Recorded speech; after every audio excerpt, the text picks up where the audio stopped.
Plants provide us with food to eat and oxygen to breathe. They perform this amazing feat by the process of photosynthesis. Let's take a closer look.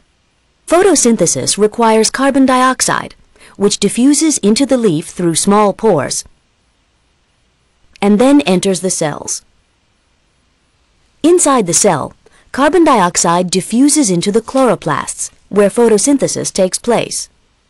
Chloroplasts use energy from light to transform carbon dioxide and water into sugar and oxygen. Zooming into a chloroplast, we see these flattened membranous sacs called thylakoids.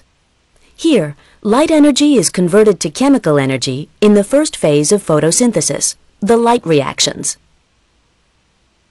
The two green structures you see here are photosystems, large complexes of proteins and chlorophyll that capture light energy. An electron transport chain connects the two photosystems. Notice the small mobile electron carriers that shuttle electrons from one large complex to another.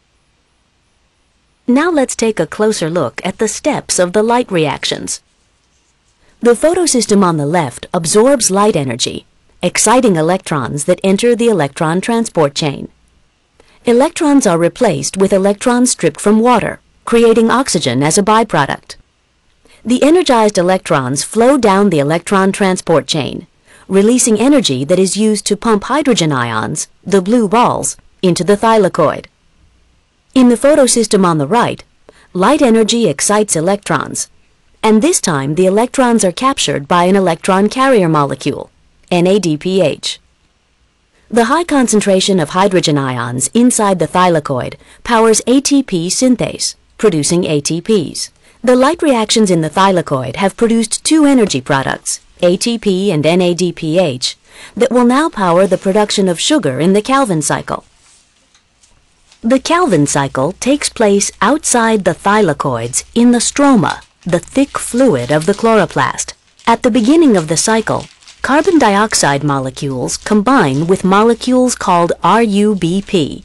The resulting molecules go through a series of reactions powered by ATP and NADPH from the light reactions. Sugar molecules known as G3Ps are produced. Most of the G3Ps are rearranged back into RUBPs that will begin the Calvin cycle again. But the important product of photosynthesis is the remaining G3P sugar.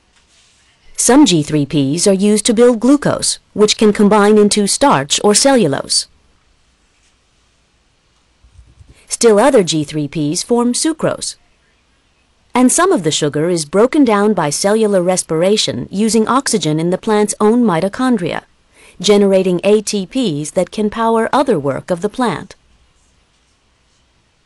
Excess oxygen diffuses out of the leaf through the pores, while more carbon dioxide enters. With three simple ingredients, carbon dioxide, water, and light, plants produce sugar and oxygen by photosynthesis, powering plant metabolism and ultimately providing your fuel as well.